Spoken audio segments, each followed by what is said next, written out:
अध्याय 6. धर्मगुप्त राजाची कथा. सीमंतिनीचा वैंधव्य योग व सोमवार व्रतामुळे सीमंतिनीस पुन्हा सौभाग्य प्राप्ती. श्री गणेशाय नमः. हे मदनांतका, भयहारका, भवानी रंजका, तू संसाराच्या पाशाचे भय नाहीसे करतोस. हे गंगाधरा, कर्पूर गौरा, त्रिपुर हरा, तू तिन्ही दोषांचे शमन करतोस.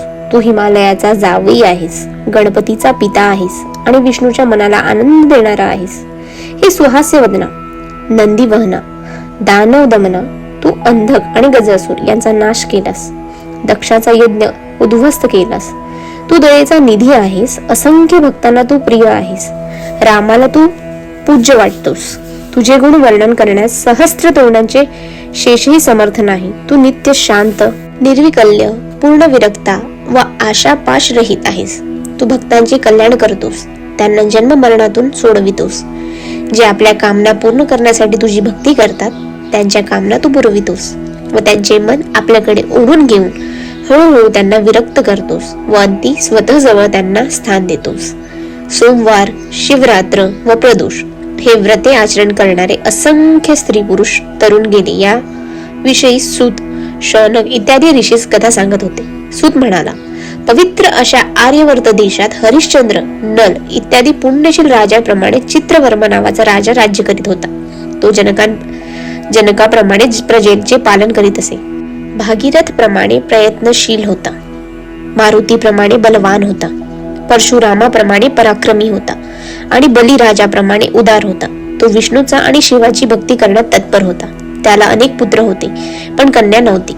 त्याने पुष्कळ नवस केल्यानंतर त्याला एक कन्या झाली. ती अत्यंत सुंदर होती. सुलोचना, दमयंती, रती, मंदोदरी, पार्वती, कालिंदी यांच्यापेक्षाही ती सुंदर होती. कलंकरहित चंद्राप्रमाणे तिचे मुख सुंदर होते. सर्व त्रैलोक्यातील सौंदर्य गाळून ब्रह्मदेवाने तिला निर्माण केली असे वाटत होते. तिची जन्मकाळ ब्राह्मण विविध प्रकारे भविष्य वर्तवू लागले. एक ब्राह्मण म्हणाला, ही पृथ्वीची स्वामिनी होऊन दीर्घकाळपर्यंत राज्य करेल. उत्तम भविष्य ऐकून राजा खुश झाला आणि त्याने नाना प्रकारची बहुमूल्य दाने दिली. राजाने तिचे नाव सीमंतिनी असे ठेवले. सर्वत्र आनंदी आनंद असतानाच एक ज्योतिषी म्हणाला, हिचा 14व्या वर्षी हिला वैंधव्य योग आहे. हे ऐकताच राजाला फार मोठा धक्काच बसला. डोक्यावर वीज कोसळावी असे त्याला वाटले. पुढे तो ज्योतिषी म्हणाला, शिवाच्या दयेने तिचा हा वैंधव्याचा योग टळू शकेल. हे मी सत्य सांगतो. भविष्य सांगून ब्राह्मण आपापल्या घरी गेले. पण राजाला इकडे फार चिंता वाटू लागली. पुढे ती कन्या उपवर झाली. तिचे सौंदर्य विकसित झाले. ती चतुर होती. तिचा स्वर कोकिळेपेक्षा उत्तम होता.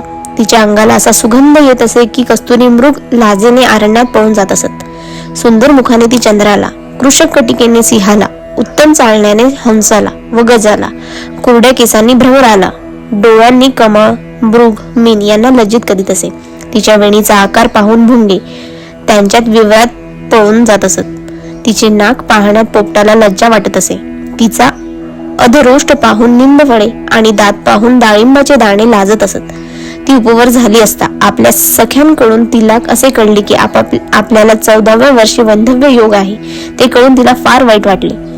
याज्ञवल्क्य ऋषींची स्त्री मैत्री हिला ती शरण गेली व सौभाग्यवर्धनाचे व्रत कोणते करू, कोणत्या देवताचे पूजन करू, कोणत्या गुरुला शरण जाऊ असे तिने विचारले.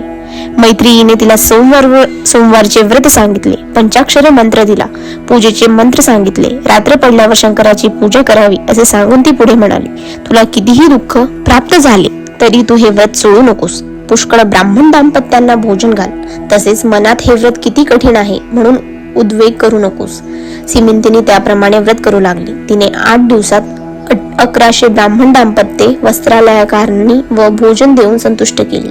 राजाने निषद देशाचा राजा नल याचा नातू व इंद्रसेनचा पुत्र चित्रांगद ह्याला सीमंतिनी देण्याचे ठरविले. सीमंतिनी उत्तम प्रकारे कोणतेही न्यून न ठेवता सोमवारचे व्रत करीत होती.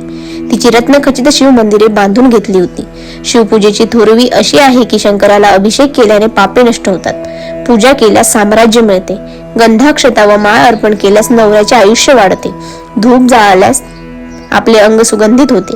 दिवा सतत तेवत ठेवल्यास आपला वंश वाढतो. तसेच आपले शरीर कांतिमान होऊन आयुष्य वाढते. नैवेद्य दिल्याने लक्ष्मी वाढते. तांबूल दानाने निरोगीपणा राहतो.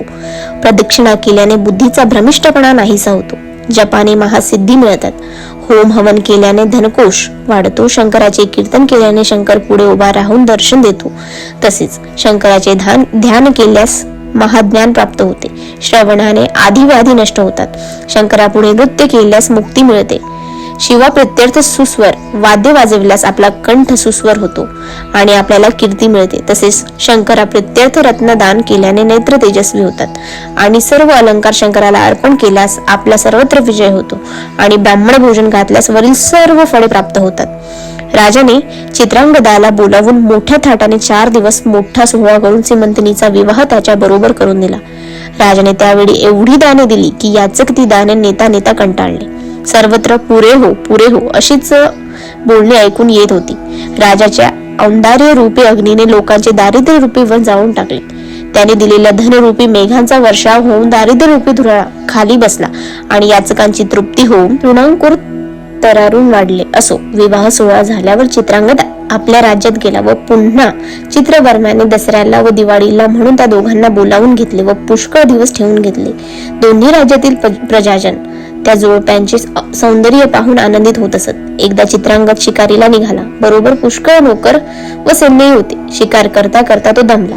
त्याला खूप घाम आला. फार उकडत होते म्हणून तो आपल्याला काही सेवकांसह थंडाव्यासाठी नौका विहार करू लागला. त्यावेळी परस्परात हास्य विनोद चालला होता.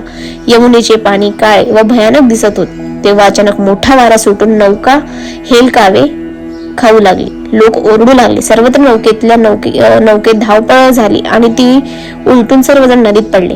नौका बुडाली अशी एकच हाकाटी तीरावर झाली. सर्व सेना भयभीत व दुःखी झाली. चित्रांगदाचे पाठीराखी वीर आणि सेवक शोक करू लागले. काही लोक त्वरेने चित्रवर्माकडे गेले आणि त्यांनी राजाला झालेला प्रकार सांगितला.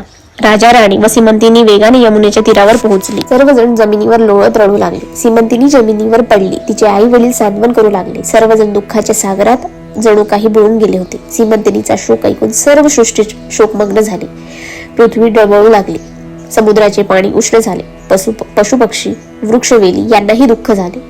ही वार्ता वाऱ्यासारखी निषद देशात पोहोचली. चित्रांगदाचा पिता इंद्रसेन पत्नीसह यमुना तीरी आला. चित्रांगदाच्या आईचे नाव लावण्यवती होते. दोन्ही कुटुंब एकत्र येऊन शोकाला भरच आला. लावण्यवती आपल्या तोंडात माती घालीत आपल्या पूर्वकर्माला दोष देऊ लागली.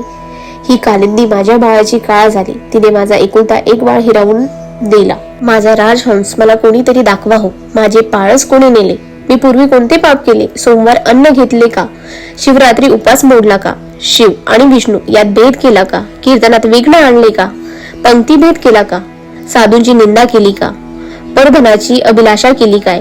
दान देते म्हणून दीर्घाई केली काय? कोणाच्या तोंडाचा घास काढला काय? की जेवणावरून ब्राह्मणाला उठविले? की गुरुचा द्वेष केला? की हरणी आणि तिचे पाळस यांची ताटातूट केली?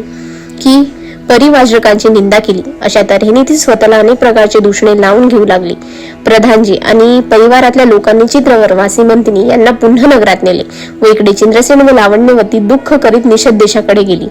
इंद्रसेन व लावण्यवती त्यांच्या नगरीस गेले. तोपर्यंत त्याच्या नातलगांनी दुष्टपणाने त्याचे राज्य बळकावले होते म्हणून इंद्रसेन पत्नीसह देशांतराला पळून गेला. तेथूनही त्याच्या शत्रूंनी त्यांना पकडून बंदीत टाकले. इकडे सीमंतिनी शिवव्रत न सोडता निष्ठेने करीत राहिली. तिने सर्व भोग वर्ज्य केले. अहोरात्र शंकराचे स्मरण केले. 1100 ब्राह्मणांना भोजन देणे चालू ठेवले. अशा तऱ्हेने तिने 3 वर्ष केली. चित्रांगदाचे काय झाले होते? नौका पाण्यात बुडताच त्याला नागकन्यांनी पाताळात नेले. तेथील वैभव पाहून तो तटस्थ झाला. तेथील नागकन्यांचे सौंदर्य अप्रतिम होते. नाना प्रकारची रत्ने तेथे इतस्ता पसरली होती. स्वर्गापेक्षाही तेथील दृश्य अद्भुत होते. चित्रांगदाला तक्षकासमोर उभे करण्यात आले. चित्रांगदाने त्याची स्तुती केली व तो निर्भयपणे उभा राहिला. तक्षकाने त्याला त्याचा वृत्तांत विचारला. तेव्हा चित्रांगदाने जे जे काही घडले ते सर्व सांगितले. पण तक्षकाने विचारले, तुम्ही कोणत्या देवाची उपासना करता? तेव्हा चित्रांगदा म्हटला, आम्ही शंकराची उपासना करतो, ज्या आदी पुरुषाची प्रकृती आणि पुरुष इच्छेप्रमाणे निर्माण केली व अनंत ब्रह्मांड लिहिल्या रचली आणि इच्छा परत फिरताच ती अनंत ब्रह्मांडे मोडून टाकून पंचमहाभूते प्रकृती आणि पुरुष यात विलीन केली व नंतर त्या दोघांनाही त्याने स्वतःच्या स्वरूपात विलीन केले. त्या सदाशिवाची आम्ही आराधना करतो. त्याच्या मायेने तिन्ही गुणांची मूस असे 3 देव निर्माण झाले. सत्वगुणाने विष्णूला, रजोगुणाने ब्रह्मदेवाला व तमोगुणाने रुद्राला निर्माण केले. त्या पुराण पुरुष शंकराची आम्ही आराधना करतो. पाताळ, अंतरिक्ष, दक्ष दिशा, तिन्ही भुवने, पंचतत्वे, नद्या, समुद्र, अष्टधातू, भस्म, मृतिका इत्यादी व्यापून जो उरला आहे त्या शिवाची आपण आराधना करतो. सूर्य हा ज्याचे नेत्र, चंद्र हा ज्याचे मन, विष्णू हा ज्याचे अंतःकरण, ब्रह्मदेव ज्याची बुद्धी, रुद्र हा ज्याचा अहंकार, इंद्र हा ज्याचे हात आणि यम हा ज्याच्या दाढ आहे असा तो विराट पुरुष आहे व त्याच्या शरीराचे अवयव म्हणजे सर्व देवता चक्र आहे. आणि 11 रुद्र व 12 आदित्य ज्यांच्या पुढे हात जोडून उभे असतात त्या अपार गुण असलेल्या शिवाचे दासाचे आम्ही दास आहोत. मी पामर त्याच्या महिमांचे काय वर्णन करणार. शंकराची अशी स्तुती ऐकून तक्षकाला फार आनंद झाला. चित्रांगदाला त्याने प्रेमाने आलिंगन दिले व नाग लोकातील नाना प्रकारच्या अद्भुत गोष्टी दाखवून तो म्हणाला, तू मला अतिशय आवडतोस. देवतांनाही दुर्लभ अशा कित्येक वस्तू येथे आहेत, त्याचा उपभोग घे तू आणि इथेच राहा. चित्रांगदा म्हणाला, नागराज, मी येथे राहिलो असतो, पण मी माझ्या आई वडिलांचा एकुलता एक पुत्र आहे. ते डोळ्यात प्राण आणून माझी वाट पाहत असतील. माझी पत्नी सीमंतिनी केवळ 14 वर्षांची आहे. ती माझ्या विरहाने व्याकुळ होऊन प्राण देईन.